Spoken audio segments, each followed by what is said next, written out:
की जा रही हैं। ये शायद पहली बार ऐसा है जब सबूत मिल रहे हैं चीन के भी इन्वॉल्वमेंट के। घाटी से समूल नाश का प्लान क्या हो सकता है, क्या होगा, क्या किया जा रहा है? आरएस पठानिया साहब।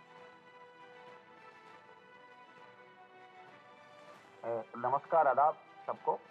मेरे जो को पैनलिस्ट हैं उनको भी, और आपके शो के जो डायरेक्ट श्रोता दर्शक हैं उन सबको मेरी ओर से प्रणाम, नमस्कार, अभिवादन। जम्मू कश्मीर की स्थिति को दो परिप्रेक्ष्य में अगर डाल के देखें, पिछले 10 वर्ष में भारत अपने आप में एक विश्व शक्ति बन के उभरा है। चाहे वो अर्थव्यवस्था की बात करें, चाहे वो ट्रेड एंड कॉमर्स की बात करें, चाहे वो डिफेंस एक्सपोर्ट की बात करें, चाहे खेलकूद की बात करें, सौर ऊर्जा की बात करें, या न्यूक्लियर एनर्जी की बात करें, या किसी भी विषय पे बात करें, और भारत का कद, भारत की स्थिति जिसे कहते हैं, पूरी दुनिया में उभर के आई है। दूसरा, जो ये आतंकवाद जम्मू कश्मीर को विशेषकर दीमक की तरह खा रहा था, सरकार ने एक सुदृढ़ सशक्त फैसला लिया, नो बल्कि zero tolerance towards terrorism. Terrorism, आतंकवाद किसी भी शक्ल में, किसी भी शोभा में, किसी भी शेड में जिसे कहते हैं, वो बर्दाश्त नहीं किया जाएगा। वो एक वक्त था कि एक परमिसिबल टेररिज्म और इम्परमिसिबल टेररिज्म की भाषा और परिभाषा हुआ करती थी। अफजल गुरु एक्सिक्यूट हुए तो उनपे मेन स्ट्रीम पॉलिटिकल पार्टी ने ही उनकी एक्सिक्यूशन पे, उनकी जो फांसी वाली सजा, उस पर कई सवाल उठाए, चलता रहा। यासीन मलिक कई कत्ल, ये कई जिसे कहते हैं एक संगीन जुर्म किए, उसके बावजूद भी कभी ट्रैक 2 डिप्लोमेसी का पार्ट, ट्रैक 1 की पार्ट, कभी देश के बड़े बड़े नेताओं के साथ, मंत्रियों, बल्कि प्रधानमंत्रियों के साथ भी जाके मिलते थे। आज सरकार की रीति और नीति साफ और स्पष्ट है। तो नेचुरली एक तरफ हमारा कद बढ़ा, दूसरी तरफ आतंकवाद को हमने पूरा ताल ठोक के आतंकवाद को जड़ से जब उन्मूलन करने की बात की जम्मू कश्मीर, तो नेचुरली तकलीफ तो होगी, बॉर्डर पार भी होगी और आस पड़ोस में भी होगी। तो इस तकलीफ के चलते सबसे पहले आपके चैनल में सबको बता दूं कि जम्मू कश्मीर में आतंकवाद के विरुद्ध सिक्योरिटी फोर्सेज को, यहाँ के एलजी प्रशासन को, यहाँ की आर्मी को और यहाँ के पूरे जिसे कहते हैं सिक्योरिटी के पेरिफेरली को बहुत बड़ी कामयाबियां मिली हैं और आतंकवाद में एक गिरावट भी देखने को मिली है जम्मू कश्मीर में। ये जो लक्षित हत्याओं के बाद अब एक नया, अब ये मॉड्यूल जो किसी तरीके से ये लोग सीख करके आगे डीजीपी साहब कह रहे हैं, स्वयं साहब की शायद किसी एक शांतिपूर्वक जो एरिया है पंजाब, हिमाचल, हरियाणा के, वहां से सीख करके यहाँ पे आए हैं। फिर थोड़ा इनका नेटवर्क इस तरीके का है कि अभी हमारे उस दायरे में फंस नहीं रहे। ये बात आश्वस्त करना चाहता हूँ कि ये ढूंढे जाएंगे और अपने सरे अंजाम तक पहुंचाए जाएंगे। जम्मू कश्मीर के लोगों की जान और माल, उनकी रक्षा और सुरक्षा सरकार की प्राथमिकता भी है और सरकार का परमो धर्म भी है। ये एक और बात साफ और स्पष्ट कि वो राजनीतिक, वो पॉलिटिकल एलिमेंट और इन सब के साथ साथ वो ऐसे जिसे कहते हैं तत्व जो एक कहीं न कहीं इस आतंकवाद के विरुद्ध लड़ाई में नकारात्मक अपना रोल प्ले कर रहे हैं, कहीं न कहीं उनके रोल के साथ, मेरी बात बुरा मत सुनाए, उन आतंकवाद के समर्थकों को, प्रचारकों को, प्रसारकों को जिसे कहते हैं मदद मिलती, कम से कम आप कंस्ट्रक्टिव रहे पूरे देश को, पूरे देश के जिसे कहते हैं सभ्य समाज को, देश के सभी पॉलिटिकल पार्टीज को, देश के सभी जिसे कहते हैं प्लेयर्स को। मैं फिर बोलूं, भारत आतंकवाद के विरुद्ध एक निर्णायक लड़ाई लड़ रहा है और ये निर्णायक लड़ाई अपने अंतिम, आखिरी और बहुत ही संवेदनशील मोड़ में है। तो इस संवेदनशील मोड़ में हम ठीक है। आरएस पठानिया साहब, ठीक है, मैं वरुण जी का इस वक्त रुख कर लेता हूँ। कांग्रेस के नेता मेरे साथ जुड़े हैं, उनकी भी बात सुन लेते हैं। वरुण जी, जैसा यहाँ पर अभी आरएस पठानिया साहब कह रहे हैं, क्या यही बात आपको भी लगती है कि भारत आतंकवाद के खिलाफ जो लड़ाई है उसमें निर्णायक मोड़ पर है, ये अपने अंतिम दौर पर है और लिहाजा इस तरह की चीजें सामने आ रही हैं? देखिए, आपने अभी अपने इंट्रो में कहा कि सर्जिकल स्ट्राइक की जरूरत है। क्या सर्जिकल स्ट्राइक की जरूरत नहीं है, स्ट्रॉन्ग स्ट्राइक की जरूरत है, जैसे इंदिरा गांधी जी ने करी थी। वैसे कुछ ना कुछ करने की आवश्यकता है। जो आपने चाइना का रोल बताया, मैं उस पर स्ट्रेस देना चाहूंगा। चाइना से किसी भी प्रकार का संबंध हमको, खास तौर से इकोनॉमिक संबंध, तुरंत प्रभाव से बंद करने चाहिए। बढ़ता जा रहा है इकोनॉमिक जो उसका एरिया है इंडिया के अंदर, तो आप जब तक उसको नहीं रोकोगे, तो चाइना जब तक ठीक नहीं हुआ, पाकिस्तान कैसे ठीक होगा? पाकिस्तान को इकोनॉमिकली, आर्मी से, सब तरह से तो सपोर्ट चाइना का मिल रहा है। तो आप जब तक चाइना को नहीं रोकोगे, भाई पाकिस्तान तो पिद्दी न पिद्दी का शोरबा है, कभी भी हमारे फौजें रगड़ देंगी। लेकिन जब तक आप चाइना को कंट्रोल नहीं करोगे, वो बदमाशी करता चला जाएगा। तो चाइना कंट्रोल कैसे होगा? इंडिया के चाइना के जो इकोनॉमिक टाइज हो रहे हैं, उसको आपको रोकना पड़ेगा। किस प्रकार से, आप देखो कितना व्यापारिक घाटा इम्बैलेंस चाइना से बढ़ता ही जा रहा है। तो इसको आप नहीं रोकोगे तो बड़ी दिक्कत आएगी। अब इसको आप अगर कोई भी एक्शन लोगे, तो सुरक्षा परिषद में भी चाइना परमानेंट मेंबर है, वहां पाकिस्तान का सपोर्ट करता है, तो आपको किसी भी हाल में चाइना के खिलाफ कार्रवाई करनी है, और वो इकोनॉमिक कार्रवाई सबसे पहले करनी है। दूसरा, जो कश्मीर की स्थिति है, पिछले 50 दिन में 14 आतंकवादी घटनाएं हो गई हैं, तो इसमें एडमिनिस्ट्रेटिव और इंटेलिजेंस फेलियर तो है ही है। सरकार की, मैं किसी भी सरकार की क्रिटिसिज्म, ये तो क्या 10 साल को पूछते रहते हैं भाई मोदी सरकार ने ये क्या क्या क्या, अटल जी की सरकार बेकार थी क्या, तो पिछले प्रधानमंत्री, ये सब मैं नहीं कह सकता। तो पूरे सब जो भी प्रधानमंत्री है, जो भी सरकार है, पूरे प्रयास करते हैं भारत की संप्रभुता को, उसकी रक्षा करने का प्रयास करते हैं। इसलिए मैं किसी का क्रिटिसिज्म नहीं, इसमें ऑन गोइंग पार्लियामेंट है, इसमें डिस्कशन होना चाहिए। डिस्कशन होके सर्वदलीय बैठक होकर के कोई ऐसा फॉर्मूला निकालना चाहिए, जो रोज रोज हमारे जवान शहीद हो रहे हैं उसको कैसे रोका जाए। और वो जब तक सर्वदलीय बैठक नहीं होगी, संसद में डिस्कशन नहीं होंगे, क्योंकि हमारे पार्लियामेंट्री डेमोक्रेसी, तो आपको डिस्कशन तो करना ही पड़ेंगे। जहां तक पाकिस्तान का सवाल है, वहां तो सबको पता है कोई पॉलिटिकल सिस्टम तो है नहीं, या तो ISI करती है या चाइना। अब आप बताए चाइना के हिसाब से खेल चल रहा है, तो हमको पाकिस्तान से भी करना है, और इस पे कोई राजनीति नहीं होनी चाहिए। इस पे राजनीति होगी, फिर सियासत होगी, तो वो मैं नहीं उचित समझता हूँ। और किसी ने बयान दिया है तो वो कोई राजनीति नहीं है, सबको, अब अपन भी डिस्कशन कर ही रहे हैं इस स्थिति पर। लेकिन जबकि ऑन गोइंग पार्लियामेंट है, इसमें सबसे बड़ा प्रश्न है, ऑन गोइंग पार्लियामेंट में ये चीज डिस्कशन में आनी चाहिए, क्योंकि ये सबसे इंपॉर्टेंट चीज है देश की।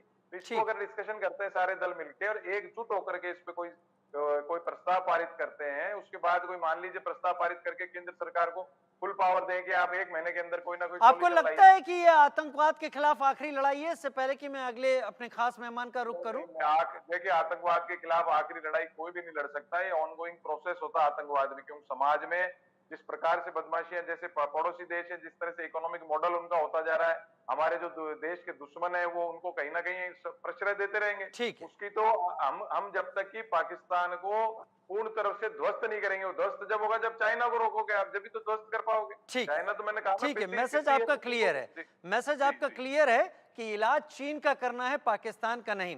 SP वैद साहब मेरे साथ इस वक्त जुड़े हुए हैं, farmer DGP J&K। Sir, Lok Sabha election में करीब 58.58% वोटिंग हुई थी, जो इलेक्शन कमीशन ने अपना रिकॉर्ड सामने रखा था। क्या ये पोलिंग है जिससे घबराकर टेररिस्ट लोगों को डर से, लोग उस डर से बाहर आ गए जिसमें ये टेररिस्ट ऑर्गेनाइजेशन अक्सर अपनी बात मनवाने के लिए एक ऑरा या एक क्लाउड क्रिएट करने की कोशिश करते थे, और उनको ये लग रहा है कि अगर आगे आने वाले विधानसभा चुनाव में भी यही सब कुछ हुआ तो वो शायद इनके आइडियोलॉजी के लिए बहुत बुरा होगा, लिहाजा इस तरीके से जो अटैक्स हैं वो किए जा रहे हैं अलग अलग जगहों पर। SP वैद साहब, नमस्कार। देखिए, ऐसा है, जो आपका सवाल है, 58% जो पोलिंग हुई पार्लियामेंट इलेक्शन में, वो एक बड़ी वजह है। मैं नहीं कहूँगा कि वही सब कुछ वजह है, लेकिन इसमें बहुत सारे और भी कारण हैं, लेकिन वो एक बड़ी वजह है, क्योंकि पाकिस्तान और चाइना ही कैसे बर्दाश्त करेंगे कि लोगों का डर खत्म हो जाए, लोग सवेरे 4 बजे से लाइनें लगाकर, बूढ़े औरतें पोलिंग बूथ के सामने खड़े हो जाएं, और इतनी परसेंटेज, जो नेशनल एवरेज ऑलमोस्ट 60-65% होती है, उतनी पोलिंग कश्मीर में हो जाए, पिछले 35 साल में नहीं हुई। तो ये उनके दिल पे तो छुरी चलाने के बराबर है। तो ये एक बड़ी वजह बिल्कुल है, और वो नहीं चाहते कि इस तरह का असेंबली में भी रिस्पांस हो। और मैं खुद ऐसा एक वीडियो, जब मैं DGP था 5 साल पहले, तो खुद इंटरसेप्ट किया है। इनफैक्ट मुझे मौका मिला प्रधानमंत्री को वो दिखाने का भी, जब हम लंच में इकट्ठे बैठे थे, तो उन्होंने देखा किस तरह से पाकिस्तान से मैसेज दिया जा रहा था कि कोई भी इलेक्शन में खड़ा ना हो, उसको टारगेट करो, उसको पोलिंग ना होने पाए। तो उनको इतना डेमोक्रेसी, क्योंकि वो अपने लोगों को डेमोक्रेसी अलाउ नहीं करते हैं, तो वो कैसे इस चीज को बर्दाश्त करेंगे, वो एक बहुत बड़ी वजह है। और देखिए, जिस तरह से भारत, ये कई बार कहा गया है कि ये भारत की सेंचुरी है, और जिस तरह से भारत पिछले कुछ सालों से प्रोग्रेस कर रहा है, तो इसका सबसे ज्यादा तकलीफ किसको है? आप समझते हैं बाकी दुनिया की सारी इकोनॉमी डाउन जा रही है, इंक्लूडिंग चाइना। चाइना की इकोनॉमी की हालत देखिए, पाकिस्तान तो डूब ही गया है और टूटने के कगार पे। तो ये सबसे ज्यादा तकलीफ हमारे नेबर चाइना को है कि भारत उनके कंपटीशन में बराबर ना आ जाए ग्लोबल पावर। उसको नेचुरली वो उसको एक मौका मिलता है पाकिस्तान को यूज करने का। इसमें दोनों की सांठगांठ है। जिस तरह से हथियार आप देख रहे हैं, चाइनीज हथियार पाकिस्तान आर्मी को भी देते हैं और टेररिस्टों को भी देते हैं। और वो फाइनेंशियल मंत्री, अभी कुछ दिन पहले वहां के पाकिस्तान के प्रधानमंत्री और आर्मी चीफ दोनों वहां गए हुए थे और वहां वो सारी डायरेक्शन लेके आते हैं। तो ब्लीड इन पाकिस्तान की पॉलिसी तो डिक्लेयर्ड है, एक कोवर्ट वॉर है, bleed India by 1000 cuts. 1979 Zulfikar Ali Bhutto UN हाँ, स्पीच। हाँ, तो उनका तो डिक्लेयर्ड पॉलिसी है। और लेकिन प्रधानमंत्री जी ने कल जो डिक्लेयर कर दिया, हमारी पॉलिसी, हमारा रिस्पांस क्या होगा कि टेररिज्म को कुचल दिया जाएगा। उसको मल्टी फ्रंट्स में हैंडल करना पड़ेगा। उसके लिए अंदर क्या एक्शन होना है, एलओसी पर क्या एक्शन होना है और पार क्या एक्शन होना है, अब उसको स्पेसिफाई डिटेल में नहीं कर सकते, लेकिन उस पे कार्रवाई होगी।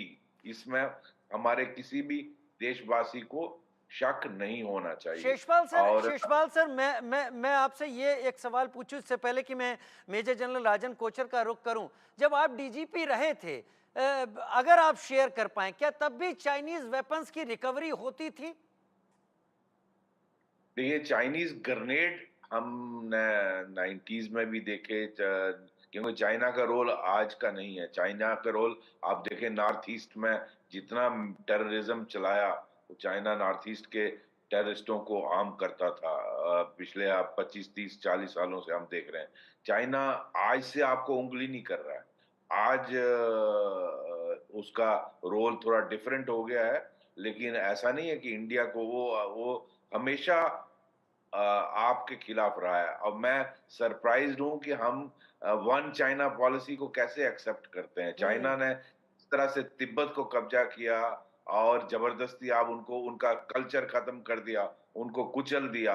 और किस तरह से आप आए दिन देखते हैं कि यहाँ बॉर्डर पे एलएसी पर किस तरह से उंगलबाजी करता रहता है। तो उसका आप देखिए, भारत को जो परमानेंट सिक्योरिटी काउंसिल का मेंबर जब भी बनने का प्रपोजल आता है, उसको तकलीफ होती है। जब आप टेररिस्ट डिक्लेयर करते हैं किसी को ग्लोबल टेररिस्ट, तो उसमें वो बीटो लगाता है। तो चाइना को तो बहुत बड़ी तकलीफ है आपसे।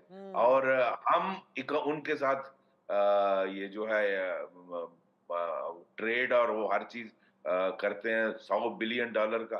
तो अब मैं समझता हूँ वक्त आया है कि एक हार्ड लाइन लेने की जरूरत है चाइना के। एग्जैक्टली। दो स्टेटमेंट ऐसे आ गए हैं कि अब चीन को लेकर जिस तरीके से चीन के ऐप्स को बैन किया गया, जिसके जरिए चीन बहुत ज़्यादा फॉरेन करेंसी या अपनी इनकम लेता था भारत के जरिए, क्योंकि भारत के पास एक बहुत बड़ा कंज्यूमर बेस है, उसके जरिए वो ऐप्स बैन होने से बहुत नुकसान भी चीन का हुआ, लेकिन बड़े नुकसान की अब बात है, वो भी आर्थिक तौर पर। मेजर जनरल राजन कोचर मेरे साथ इस वक्त जुड़े हुए हैं, और जब मेजर जनरल आप जुड़े हुए हैं, एक लंबा वक्त आपका सर्विंग कर रहा होगा, एंड आई डोंट डाउट कि आप जम्मू कश्मीर में ना रहे हो।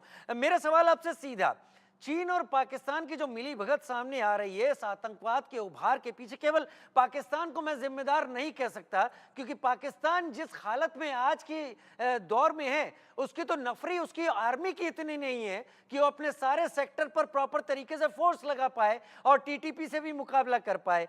क्या एलएसी पर भारत की आर्मी ने जिस तरीके से चीन को कड़ा जवाब दिया और अपनी मौजूदगी दर्ज कराई, जिससे चीन एलएसी पर परेशान है गलवान के इंसिडेंट के बाद, लिहाजा चीन ने पाकिस्तान को बैक करते हुए ऐसे इंसिडेंट, ऐसे फनी एडवेंचर जम्मू कश्मीर, खास तौर पर जम्मू रीजन पे कराने की कोशिश की, जिससे भारत परेशान होकर यहां पर अपनी फोर्स का रुख करे और चीन को आराम मिले। मेजर जनरल राजन कोचर, क्या ऐसा हो सकता है या है? देखिए, मैं 2 बार जम्मू एंड कश्मीर में पोस्टेड रहा हूं और मुझे वहाँ के एंड स्पेशली जब टेररिज्म एक अपनी पीक पे था, जब आप जानते हैं कि 94 से 98 तक जो 2 टेन्योर्स रहे हैं मेरे वहाँ पे, तो अभी हम ये सिचुएशन अपना देख रहे हैं। देखिए, आपको अंडरस्टैंड करना पड़ेगा कि आज पाकिस्तान को स्टेबिलिटी कौन दे रहा है। अभी हाल ही में एक IMF loan 7 billion US dollars का पाकिस्तान को सैंक्शन हुआ है।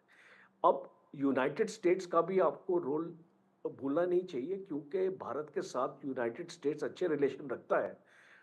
साथ साथ उसने पाकिस्तान को एफएटीएफ की लिस्ट से भी बाहर किया है, और उसके बावजूद आज हम देख रहे हैं पाकिस्तान किस तरीके से टेररिज्म को सपोर्ट कर रहा है, और हमारे बॉर्डर्स में इन्फिल्ट्रेशन हो रही है, और इतना एक 50 से ऊपर का ग्रुप ऑलरेडी इन्फिल्ट्रेट कर गया है। और ये जुलाई के महीने में हमने देखे हैं कि इतने सारे इंसिडेंट्स हुए हैं हमारे इंडियन आर्मी के फोर्सेस के अगेंस्ट। और चाइना की इन्वॉल्वमेंट देखिए, आज जो पीओके में है, चाइना एक बहुत बड़े तरीके से पीओके में ऑलरेडी आ चुका है। जो उसके इसको मिसाइल बेसिस हैं गिलजित बल्किस्तान में, वो कोई जानकारी जो है वो सबको है। और चाइना ने अपनी सोल्जर्स भी वहाँ पे तैनात किए हुए हैं, उनके मिसाइल बेसिस भी हैं, और एक आर्टिफिशियल इंटेलिजेंस का ग्रुप चाइना ने बनाया है पाकिस्तान के लिए।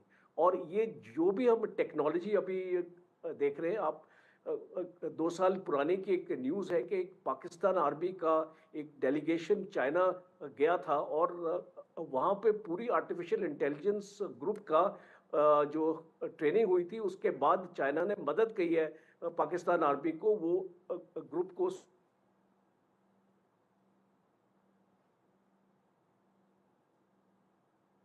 जो ये टेररिस्ट इस्तेमाल कर रहे हैं, ये पूरा चाइना बेस्ड है, पूरी टेक्नोलॉजी चाइना से है। अब चाइना के अगेंस्ट आप क्या एक्शन कर सकते हैं? अब आप देखिए, इट्स नॉट पॉसिबल, बिकॉज हमारी जो फौज तकरीबन 11 लाख के करीब है आज की डेट में, पाकिस्तान की फौज 6 लाख है, और चाइना की फौज 18 लाख है। तो अगर हम एक 2 फ्रंट वॉर की बात करते हैं, तो कैपेबिलिटी भी आपको अपने में वो पैदा करनी चाहिए कि आप चाइना को चुनौती दे सकें। दूसरा, 133 बिलियन डॉलर्स का लास्ट ईयर ट्रेड चाइना के साथ हुआ है। अब हमारी जो इकोनॉमी है वो इमीडिएटली सस्टेन नहीं कर पाएगी अगर हम अपना ट्रेड चाइना के साथ बंद कर दें। और तभी भारत चाइना के साथ इतनी कन्फ्रंटेशन नहीं करना चाहता इस स्टेज में। आपने देखा होगा डिप्लोमेटिक स्टेटमेंट्स भी जो भारत की आ रही है, वो इतनी स्ट्रॉन्ग स्टेटमेंट्स नहीं है। और आपने वन चाइना पॉलिसी का जिक्र किया, तो वो अभी दूर की बात है, इंडिया उसके पास जाएगा भी नहीं ऐसी कोई स्टेटमेंट देने के लिए। तिब्बत के ऊपर भी इंडिया ने ऐसी कोई स्टेटमेंट नहीं दी अभी तक जो चाइना को नाराज कर सके, क्योंकि बैकडोर डिप्लोमेसी जो है चाइना और इंडिया के बीच में चल रही है, बिकॉज इंडिया भी नहीं चाहता एक कन्फ्रंटेशन हो, एक लड़ाई हो। आपने हमारे प्राइम मिनिस्टर को सुना है that this is not a era of war, तो इसको मोदी जी भी नहीं चाहते कि लड़ाई के लिए हम इसको चल पड़े। जब तक हमारे ऊपर अटैक नहीं होगा, शायद इंडिया नहीं अटैक करेगा। और ये जो कार्रवाई जो हो रही है जम्मू एंड कश्मीर में, पाकिस्तान जो अपना कर रहा है, ये बेसिकली सितंबर में जो इलेक्शंस है वो नहीं चाहता इलेक्शन। एक यूनाइटेड स्टेट्स की एडवाइजरी भी इशू हो गई है, उनने अपने नागरिक को बोला है कि जम्मू एंड कश्मीर में ना जाए। तो इस तरीके की माइलेज पाकिस्तान लेना चाह रहा है, और एक दहशत इस एरिया में फैलाने की कोशिश कर रहे हैं। पर मुझे ऐसा लगता नहीं है ये इसमें इसको सक्सेस मिलेगा। अगर आप ये बॉर्डर एक्शन टीम की बात करें, ये 2-3-4 लोग हैं जो एक हिमाचल सेक्टर में जो अटैक हुआ है, और हमने इनका एक टेररिस्ट मारा भी है। एक जॉइंट पाकिस्तान आर्मी का एक स्पेशल ऑपरेशंस ग्रुप है, एसओजी बोलते हैं, एसएसजी भी बोलते हैं उसको। ये इनके साथ टेररिस्ट के साथ मिलके ये एक बॉर्डर एक्शन टीम बनाते हैं, और ये काफी सालों से ये हो रहा है। ये पहली बार नहीं है कि ऐसी बैट ने जो ऐसा एक्शन किया है। मेरे पास स्टैटिस्टिक्स है, 2017 में हुआ था, 18 में हुआ था, 19 में हुआ था, 20 में हुआ था, जिसमें हमने इनके काफी लोगों को मारा भी है। और हमारी अपनी फौज की घातक प्लेटून होती है जो इसका इक्विवेलेंट है, ठीक। और वो पाकिस्तान में जाके इस नहीं, रावलकोट पे मुझे मैं समझता हूँ, याद मैं है समझता हूँ, 2000 क्योंकि आप लोग सब सीनियर ऑफिसर्स हैं, सीनियर लोग हैं। ये चीज़ें कि हम क्या एक्टिविटी करने वाले हैं, ये चीज़ें कि हम जवाब कैसे देने वाले हैं, ये एडवर्टाइज देकर नहीं की जाती है। इस गंभीरता को मैं समझता हूँ, और आप लोगों के जवाबों में अगर वो दिखती है तो उसका सम्मान भी करता हूँ। लेकिन उत्पल जी मेरे साथ इस वक्त जुड़े हुए हैं, कश्मीरी एक्टिविस्ट के तौर पर उत्पल जी जुड़े हुए हैं। उत्पल जी, जो कुछ भी आज जम्मू में हो रहा है, पीर पंजाल के इस तरफ जो कुछ हो रहा है, और पिछले कुछ दिनों से पुंछ का, रियासी का, कठुआ का, या फिर जम्मू के आईबी वाले पठानकोट की तरफ से जो जानकारी मिली थी कि 7 लोग वहां पर अनजान लोग जो कि बैग लटकाए हुए जम्मू की तरफ बढ़े थे, इस तरह की घटनाएं लगातार हो रही हैं। क्या आपको लगता है कि ये एक प्रैक्टिस है पाकिस्तान की तरफ से नॉर्थ कश्मीर को एक बार फिर से दहलाने की? क्योंकि जम्मू रीजन माना जाता है वो पाकिस्तान के साथ, क्योंकि I don't doubt in saying कि मेजरली हिंदू डोमिनेटेड है, लिहाजा पाकिस्तान उसमें अपनी सोच को थोप नहीं पाता। लेकिन अगर वो जम्मू में ये चीजें कर रहा है तो वो कश्मीर में ऐसा करने की तैयारी कर रहा है। उत्पल जी, बहुत बहुत धन्यवाद, नमस्कार। मैं आपको बता दूं कि कश्मीर में पिछले 2-3 साल से ऐसा लग रहा था कि हालात बिल्कुल बेहतर हो रहे हैं, इसलिए जो अभी लगभग 60%, 55% ये इलेक्शन हुआ, इतने लोगों ने पार्टिसिपेट किया, ओपनली कैंपेनिंग हो गई, और पाकिस्तान को फॉर लास्ट 34 ईयर जो एक नैरेटिव उन्होंने बनाया था, उस नैरेटिव को डिफीट हो गया। जो वो एक इंडिपेंडेंस और इस्लामिक कश्मीर बनाने का जो सपना था पाकिस्तान को, जो उन्होंने कुछ लोगों को कश्मीर में भी उसका सपना दिखाया था, उसकी टोटली डिफीट हो गई।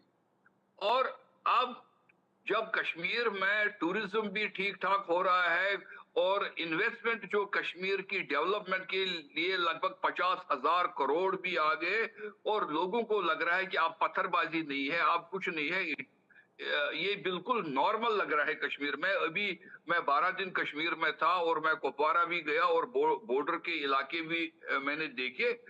जिस तरह से कश्मीर में चार चौबंद है, बहुत ही तरीके से सतर्क है हमारे सिक्योरिटी फोर्सेस, भारतीय सेना, सीआरपीएफ और जो बाकी एजेंसीज बहुत जबरदस्त तैनात है। अमरनाथ जी की यात्रा बहुत अच्छे से हो रही है, लगभग 6.5 लाख यात्रियों ने अभी तक यात्रा की है। तो वो जो पीस जोन अभी तक था, जहां पर ज्यादा कुछ आतंकवादी एक्टिविटियां नहीं हो रही थी, मोस्टली ये वैली और अराउंड वैली आतंकवादी घटनाएं होती थी, तो इन्होंने पुंछ, रजौरी, डोडा, रामनगर, रियासी, इन ऐसे आइसोलेटेड जगहों को उन्होंने, जो पाकिस्तान के बॉर्डर के साथ में लगती है, वहां पर उन्होंने आइसोलेटेड तरीके से टारगेट शुरू किया। तो वो they are shifting their goal post, अपना गोल पोस्ट जो है वो शिफ्ट कर रहे हैं। लेकिन मेरा जो मानना है वो, क्योंकि मैं पिछले, हम कोई 35 साल से पाकिस्तानी आतंकवाद से त्रस्त नहीं है। अगर हम पंजाब को भी मिला ले तो हम 45 साल से हम त्रस्त हैं पाकिस्तान से, और हमको कोई स्ट्रॉन्ग एक्शन लेनी पड़ेगी। they are Chinese are supporting them, everybody knows that। China उनके साथ में है, और चाइना उनको यूज कर रहा है, और पाकिस्तान को लग रहा है कि वो चाइना को यूज कर रहा है, क्योंकि उनको उनके आर्म्स, उनका फाइनेंशियल हेल्प और बहुत सारी चीजें हुई। अब ये देख लीजिए, एक जो अभी यूएस ने एक एडवाइजरी निकाली, और एडवाइजरी का मतलब होता है कि कोई भी अमेरिकन या उन कंट्रीज का यूरोप के कई देशों ने एडवाइजरी दी है कि कश्मीर नहीं जाना है, नॉर्थ ईस्ट नहीं जाना है। उसका मतलब होता है कि अगर कोई अमेरिकन कश्मीर जाए और उनको कुछ हुआ, उनको किसी भी किस्म का इंश्योरेंस नहीं मिलेगा। और कश्मीर को पिछले 34 साल से जो मैं कैलकुलेट कर रहा था, लगभग 1 लाख करोड़ रुपए का नुकसान। और कश्मीर की जनता और कश्मीर के लोग जो टूरिज्म से जुड़े हुए हैं, जिनको टूरिज्म की नॉलेज है, उनको पता होना चाहिए और उनको पाकिस्तान को बिल्कुल नफरत इस बात की करनी चाहिए कि उन्होंने हमारी रोजी रोटी पर कैसे लात मारी।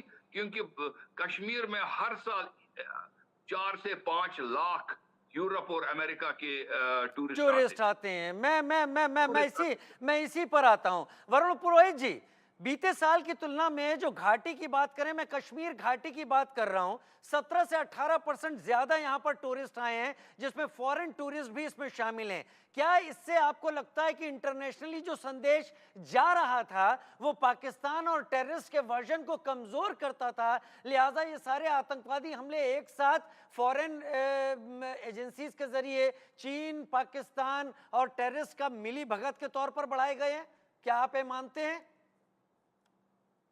मैंने तो शुरुआत में कहा, इकोनॉमिक, जब तक वर्ड मैंने यूज किया इकोनॉमिक्स, इकोनॉमिक को जब तक आप नहीं ठेस पहुंचाओगे, वो भी इकोनॉमिक वॉर ही कर रहे हैं। इससे क्या हो रहा है, विदेशी पर्यटक नहीं आएंगे, इकोनॉमिक लॉस होगा भारत को। मैंने यही स्ट्रेस किया, आप जब तक चाइना से इकोनॉमिक इम्बैलेंस को कम नहीं करोगे, आप ठीक है, आप इमीडिएट, कोचर साहब ने बताया भाई नहीं कर पा रहे हो, आप थोड़ा थोड़ा करो, हर 2 महीने में 3 महीने में से डरने की क्या बात है चाइना से? अगर आप चाइना से बिजनेस बंद कर दोगे तो आपको डर किस बात का है? जरूरी थोड़ी हम चाइनीज लाइट से ही बैठे रहेंगे, चाइना से कोई इंपोर्ट मेडिसिन की जो रॉ मटेरियल आता है उसी से आप करोगे। ऑल्टरनेट बनाइए, बंद करिए। आपको 10 साल तक बैठे रहोगे, जब तक चाइना आपका कितना नुकसान कर चुका होगा। चाइना बांग्लादेश में घुस गया, बर्मा में घुस गया, मालदीव में घुस गया, श्रीलंका में घुस गया, इंडियन ओशन में